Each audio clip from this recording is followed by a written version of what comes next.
Hey, salut la team Acté et bienvenue dans cette nouvelle actu à l'été. Alors aujourd'hui j'ai trouvé un phénomène intéressant. Souvenez-vous, la dernière fois on s'était intéressé au tempérament de l'enfant qui pouvait avoir de l'influence sur l'allaitement.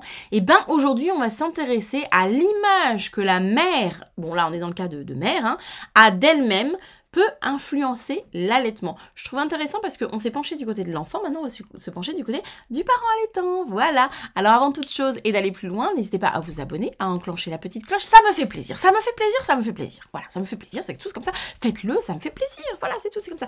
Merci à tous ceux qui le font, en tout cas pas à chaque épisode parce que vous ne vous réabonnez pas à chaque actualité, mais merci à ceux qui ont fait la démarche précédemment de s'abonner, merci infiniment à vous. De gros bisous, ça me fait très plaisir de vous compter parmi la team Lactée. Merci à ceux qui ont déjà enclenché la cloche. Maintenant, avant de commencer, mettez des écouteurs si vous n'avez pas le temps de vous arrêter devant votre écran. En même temps, c'est pas grave, j'ai mes lunettes, donc il y a un sale reflet aujourd'hui, donc ce n'est pas très grave. Et moi, je vous lis et nous réagissons ensemble à cet article. C'est dans cocottemagazine.fr, on dit l'image de la mère, l'image que la mère a d'elle-même influence l'allaitement. Très intéressant. L'allaitement n'est pas une pratique aussi courante qu'il n'y paraît. Alors qu'il est essentiel pendant les premiers mois de vie d'un nouveau-né, il existe pourtant des facteurs psychologiques, comme l'image que la mère a d'elle-même, qui peuvent influencer ce moment important qu'est l'allaitement. Très intéressant, j'aimerais bien... Je veux comprendre, je veux lire. Une image de soi positive favorise l'allaitement. Bah forcément, quand tu te sens badass, je peux comprendre. De nombreuses mères ne sont pas soutenues dans les premiers jours de la vie de leur bébé et les premières difficultés qu'elles rencontrent dans l'allaitement sont décourageantes. Peuvent être décourageantes. Pourrions-nous mettre un petit bémol, s'il vous plaît ? Beaucoup abandonnent immédiatement cette pratique parce qu'elles constatent qu'elles ont peu de lait. On aime bien faire traîner les mythes chez Cocotte Magazine, dis donc. Parce qu'elles constatent, parce qu'elles pensent avoir peu de lait peut-être, ou que leur bébé ne prend pas bien le sein et ne fait pas d'efforts pour téter. Bim, prends-toi ça dans la tête. Quand même. Peut-être il a besoin juste d'un coup de main. Peut-être réguler un peu les mots, hein. On est quand même sur un truc qui fait un peu clashant quand même les gars, hein. Doucement. Hein. D'autres facteurs principalement psychologiques influencent l'abandon de l'allaitement. Des recherches récentes publiées dans le British Journal of Health Psychology ont montré que l'image corporelle d'une mère peut influencer le début et la durée de l'allaitement. Celles qui ont une perception positive de leur corps sont plus susceptibles de continuer à nourrir elles-mêmes leur bébé. Celles qui ont une image négative de leur propre corps interrompent cette possibilité plus tôt. Alors, attention, on parle pas d'image en termes de je suis grosse, je suis mince, j'aimerais plus de seins, j'aimerais plus de huc. Non, on n'est pas là-dessus. On est sur l'image corporelle de waouh, j'arrive à produire du lait avec mon corps. Waouh, il y a une machine en moi qui s'est mise en route. Waouh, mais c'est impressionnant, mon bébé arrive à téter et boit du lait. Waouh, mais j'ai pris 17 kilos, mais j'ai créé la vie et j'arrive à la nourrir. Ça, c'est l'image positive du corps. L'image négative, c'est dur. Putain, puis j'ai pris des kilos. Ah, je me supporte pas. Ce miroir. Oh là là, je suis flasque, je suis molle, je suis vide. Et puis lui, là, qui arrive pas à téter, c'est difficile. Et il me fait mal. Et c'est quoi? C'est une crevasse. Il faut que je fasse quoi? Je mets ça par jour. Voilà. Là, on est sur quelque chose un mindset qui est assez négatif et qui se comprend. C'est pas ce qu'on est en train de... On ne juge pas. Je vous théâtralise ce qu'on appelle un corps positif et une vision de corps positif et une vision de corps négatif, d'accord ? À titre personnel, j'ai pris 30 kilos, je me trouve très moche dans un miroir, ne me dites pas que je suis belle, ça sert à rien, je me trouve très moche dans un miroir, c'est absolument terrible pour moi, mais je suis extrêmement fière de ce corps, je suis très dure en fait avec mon corps, mais je suis extrêmement fière, enfin je veux dire, il a porté la vie 2 fois, j'ai eu 2 fois des césariennes, dans des conditions, voilà, donc...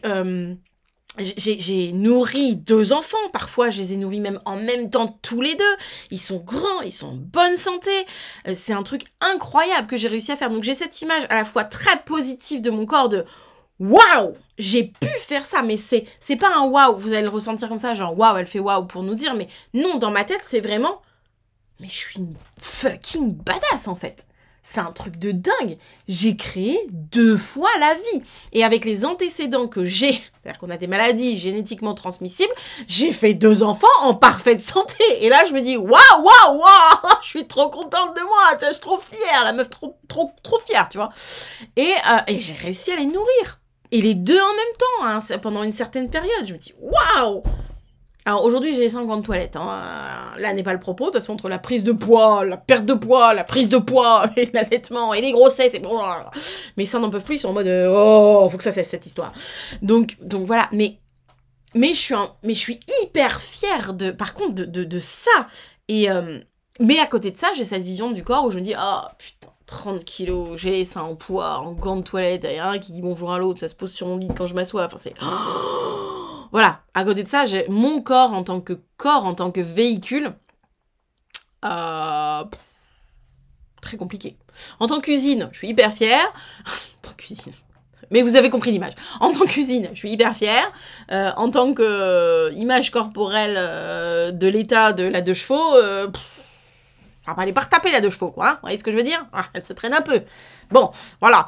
Ceci dit, c'est un autre débat. Je mets des choses en place pour, mais vous voyez, comme j'essaie de vous faire comprendre quand on parle d'aspect positif de son corps. On peut être très fier des accomplissements de son corps en n'ayant pas forcément une image de waouh, je suis super badass, je corresponds exactement au canon de beauté que moi j'ai dans ma tête. Attention, que moi j'ai dans ma tête, etc. Machin. On n'est pas là-dessus. Par contre, on peut être très fier de waouh, j'ai créé 1 fois, 2 fois, 3 fois, 4 fois, 5 fois, 6 fois, 7 fois la vie. 7 fois la vie. Je les ai toutes nourries, ou presque toutes nourries. Enfin, waouh, on peut être hyper fier de ça et avoir une image très positive de ça. Vous voyez ce que je veux dire? Et c'est là où on parle d'image positive. J'avance dans la lecture parce que sinon, nous n'allons pas avancer. Les avantages de l'allaitement. L'allaitement est essentiel non seulement parce qu'il est moins coûteux et qu'il crée un lien unique entre la mère et l'enfant, mais aussi en raison d'un certain nombre d'avantages à long terme qu'il offre à l'un et à l'autre. Le lait, dès les premières gouttes de colostrum, contient des nutriments uniques qui peuvent protéger le bébé contre les infections intestinales et respiratoires, favorisant le développement cognitif et créer des défenses naturelles contre les allergies, la maladie cœliaque et l'obésité infantile. L'obésité infantile sur laquelle nous revenons pendant la formation des facilitatrices d'allaitement. D'ailleurs, je vous annonce pour celles qui n'auraient pas eu la session de mai-juillet, une session de formation réouvrira au mois de juillet. Donc, tenez-vous bien au fait parce que j'en parlerai. Et si ça vous intéresse, voire même si ça vous intéresse dès maintenant, envoyez-moi un message privé parce qu'en fait, je n'ouvre que très peu de places. J'ouvre très exactement 12 places et sachez qu'il y a déjà 8 personnes sur la liste d'attente. Donc, non, peut-être pas 8. Non, peut-être pas 8. J'exagère. Non, il n'y en a peut-être pas 8. Non, j'ai encore 8 places, pardon. J'ai encore 8 places. Donc, c'est une liste d'attente bien sûr, donc surtout si vous êtes intéressé par la session de formation pour devenir facilitatrice d'allaitement qui se déroulera de fin juillet à mi-septembre normalement si je ne me trompe pas, n'hésitez pas à m'envoyer un message privé sur Instagram pour en savoir ne serait-ce que plus, parce que là je vous donne pas les détails de la formation, c'est pas le propos, mais pour en savoir plus, si ça vous intéresse, etc.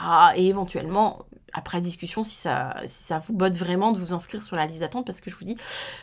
comment vous dire que celle de mai, je l'ai ouverte le vendredi, le lundi, il y avait déjà plus de place, hein, c'était sold out, voilà.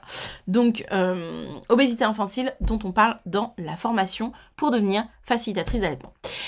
Oui, c'est une formation que moi je donne, ok, vous auriez pas compris. Les avantages pour la mère sont également nombreux, diminution du risque des cancers de l'ovaire et du sein. Ça, j'aime beaucoup parce qu'il y a encore très récemment, on ne lisait que diminution du risque du cancer du sein. Et en fait, ça fait aussi les ovaires, enfin, ça a aussi un certain impact sur les ovaires, mais on le lisait pas trop encore dans les articles, donc je suis très contente de le trouver beaucoup plus récemment. Alors attention, diminution des risques du cancer des ovaires et du sein, faut quand même savoir que c'est au bout d'1 an d'allaitement. Ça, c'est ce qu'on ne dit pas, mais il y a un certain temps avant qu'il y ait un réel impact, et on parle de diminution, pas d'évitement total, contre les risques de ces divers cancers. Aide à la perte de poids, très gros guillemets les gars, hein. Aide à la perte de poids, il y a beaucoup d'autres paramètres à prendre en compte pour que seul l'allaitement soit magique et te fasse perdre du poids. D'accord? Donc guillemets. Réduction des risques de dépression postpartum, oui, et selon des recherches récentes, diminution de la probabilité de sclérose en plaques. Alors, ça, je ne savais pas. Toutefois, ce nombre, j'irai chercher. Toutefois, ces nombreuses opportunités ne sont pas prises en compte si elles ne sont pas liées à une image corporelle positive. On a déjà défini ce qu'on entendait par image corporelle positive. Le bien-être psychologique de la mère est indispensable. Comment avez-vous vécu l'allaitement? Très bonne question, ils finissent par une question par laquelle j'aurais pu moi-même finir, c'est parfait. Comment avez-vous vécu l'allaitement? Comment vous vous sentiez dans votre corps? N'hésitez pas, venez témoigner, que nous en parlions ensemble. Moi, je vous ai donné un petit peu ma vision à moi. J'aimerais bien entendre la vôtre. Histoire que l'on puisse échanger et que peut-être certains parents, certaines mamans passent par là en se disant « je ne suis pas seule ». Et ça fait du bien souvent. Voilà, sur ce, c'est tout ce que j'avais à vous dire pour cette vidéo. Je vous souhaite une bonne journée née. Je vous souhaite une belle voie lactée. Je vous fais des gros bisous. D'ailleurs, je vous souhaite une bonne journée née. Celles et ceux et celles qui ont l'application, vous savez pourquoi je dis ça. Eh bien, c'est tout pour moi pour aujourd'hui. Ciao, la belle journée, la bise au chat. Et à demain pour une nouvelle actualité. Allez, ciao!